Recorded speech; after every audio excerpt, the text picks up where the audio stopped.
جنگ آزادی کی جو لڑائی ہے اسی کا ایک حصہ تھی جو مولانا الیاس صاحب رحمۃ اللہ علیہ کو اس محنت کی شروعات کرنی پڑی اس وقت کے اور اس حالات کے اعتبار سے.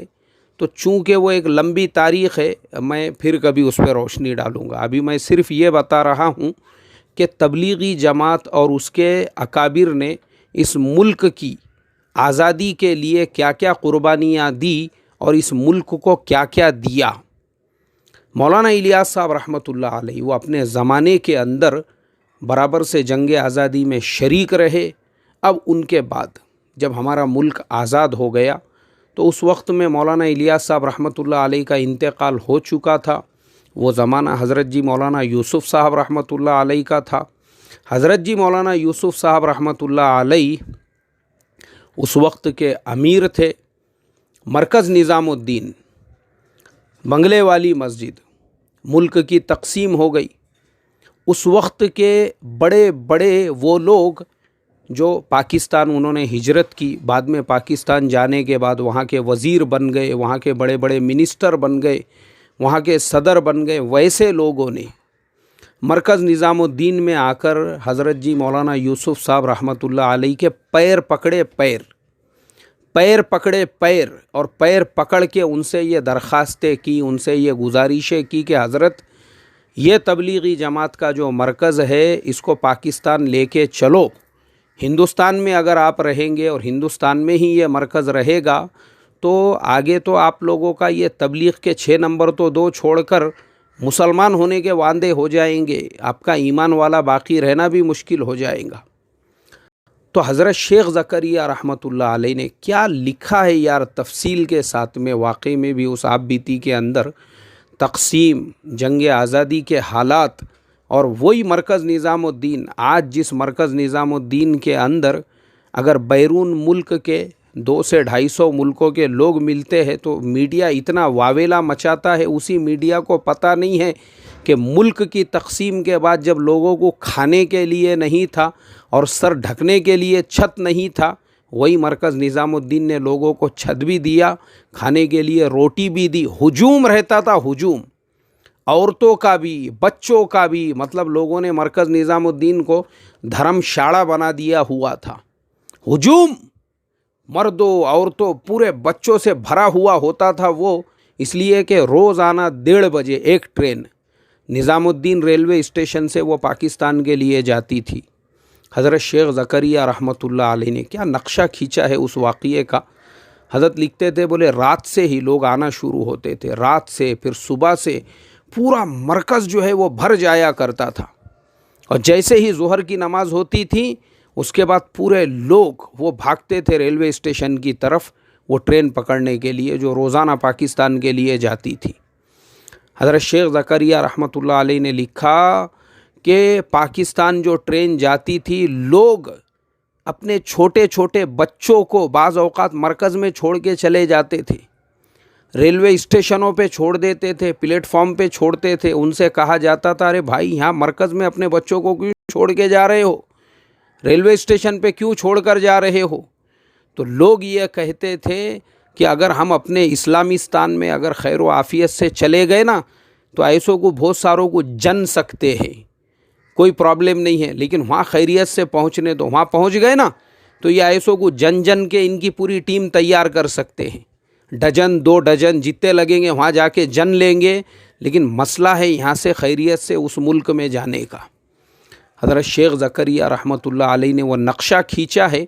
تو مرکز نظام الدین نے اس وقت بھی دیش کے کام آیا کہ جو دیش کے بے سہارا لوگ رہتے تھے مرکز نظام الدین کے اندر دھرم شاڑا کے جیسا آ کے پڑے ہوئے رہتے تھے، ان کو کھانا بھی ملتا تھا، وہاں پہ رہنے کے لیے سہارا بھی ملا ہوا تھا. لیکن جن بڑے بڑے لیڈرز نے جو پاکستان چلے گئے، حضرت جی مولانا یوسف صاحب رحمۃ اللہ علیہ کے سامنے یہ پیشکش رکھی کہ آپ یہاں سے ہجرت کر کے پڑوس میں چلو، پاکستان چلو. تو حضرت جی مولانا یوسف صاحب رحمۃ اللہ علیہ چونکہ حضرت شیخ زکریا رحمۃ اللہ علیہ کے چچا زاد بھائی بھی ہوتے تھے، داماد بھی ہوتے تھے، شاگرد بھی ہوتے تھے، ہمت نہیں تھی منہ کھولنے کی. فرمایا بھائی دیکھو وہ بھائی جی بیٹھے ہوئے ہیں، حضرت شیخ کو بھائی جی کہا جاتا تھا، وہ بھائی جی بیٹھے ہوئے ہیں، ہمارے پاس نہیں آنا، وہاں جاؤ، ادھر جا کے ان سے بات کرو۔ اور اللہ نے حضرت شیخ زکریا رحمۃ اللہ علیہ کو وہ رعب اور دبدبہ عطا فرمایا تھا، کسی اچھے خواہ کی بھی ہمت نہیں ہوتی تھی آپ کے پاس جا کر جو ہے بات کرنے کی۔ میرے محترم دوستو، یہ عبرت ہے، عبرت۔ اور میں یہ میسج پورے میڈیا چینل والوں کو اور تمام ان فرقہ پرست لیڈروں تک پہنچا دینا چاہتا ہوں، خاص طور پہ وہ چینلز جنہوں نے مرکز نظام الدین کو بدنام اور داغدار بنانے کے لیے مرکز کی نسبت جو ہے کچھ ایسی تحریکوں اور تنظیموں کی طرف کرنی چاہی، دور دور تک بھی مرکز کا جس سے تعلق نہیں ہے،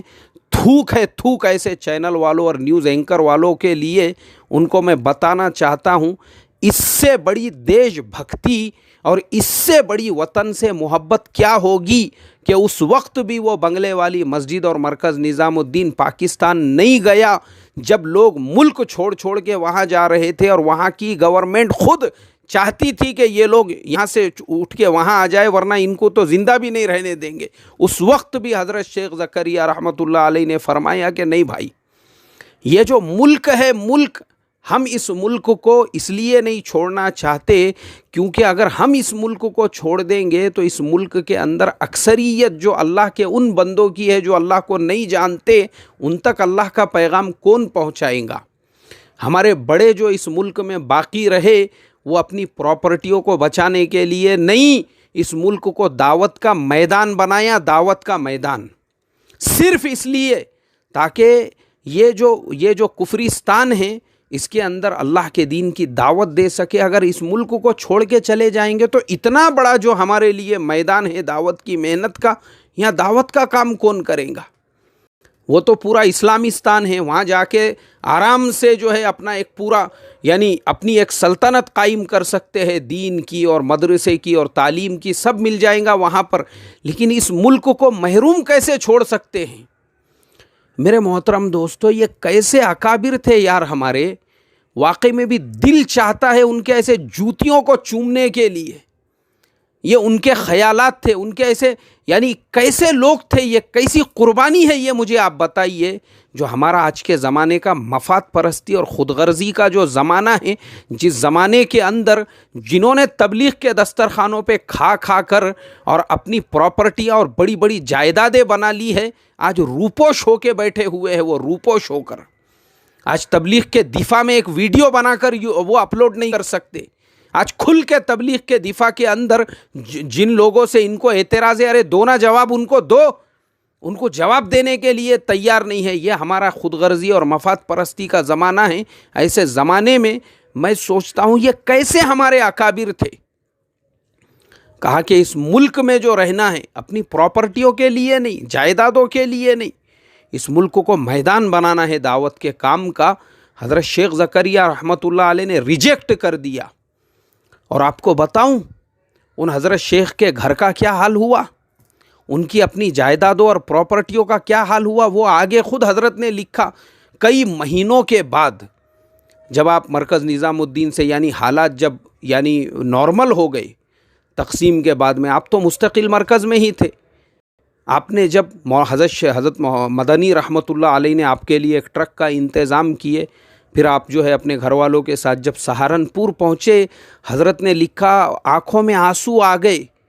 پورا سب کچھ برباد ہو چکا تھا وہاں پہ، سب کچھ برباد، گھروں کے دروازے تک باقی نہیں رہے تھے، سب لوٹ کے لے کر چلے گئے تھے لے جانے والے۔ میرے محترم دوستو، یہ قربانیاں ہیں، یہ مرکز نظام الدین کے اسی چار دیواری کی جو اس دیش کی خاطر اس مرکز نے دی ہے۔ اور اس کے بعد بھی ملک کے اندر جب بھی ضرورت پڑی، الحمدللہ، ارے میں تو کہتا ہوں کہ مرکز نظام الدین نے، ابھی میں نے ایک ٹی وی چینل والوں کو انٹرویو دیا تھا، ان کو میں نے یہی کہا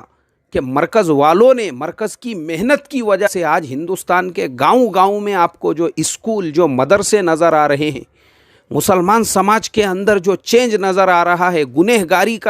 کی جو کمی نظر آ رہی ہے، وہ اسی تبلیغی جماعت کی محنت کی برکت ہے۔ انہی کی وجہ سے آج سماج کے اندر جو سدھار آیا، جو اتنے مدرسے بنے، جو اتنے اسکول بنے، انہوں نے سماج کو سدھارنے کا کام کیا۔ گورنمنٹ نے ان کو ایوارڈ دینا چاہیے، انعام دینا چاہیے۔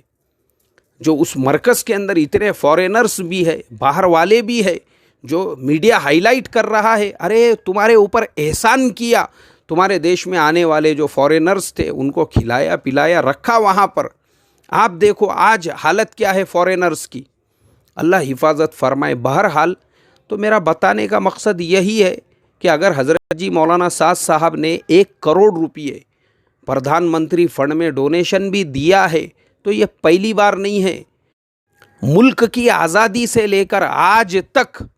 مرکز اس دیش کی خاطر قربانیاں دیتا آ رہا ہے۔ مرکز کے سامنے کا جو اتنا لمبا چوڑا پولیس اسٹیشن ہے، وہ خود زمین کسی زمانے میں مرکز کی ہوا کرتی تھی، وہ کیس جیتنے کے باوجود مرکز نے وہ پوری زمین پولیس اسٹیشن کو رہنے دیا کہ ٹھیک ہے چلو ہمارے دیش کے اگر استعمال میں وہ جگہ آ رہی ہے کوئی بات نہیں ہے۔ اس لیے اللہ سے دعا کرتا ہوں اللہ مرکز کو تا قیامت قائم و دائم اور باقی رکھے۔ السلام علیکم ورحمۃ اللہ وبرکاتہ۔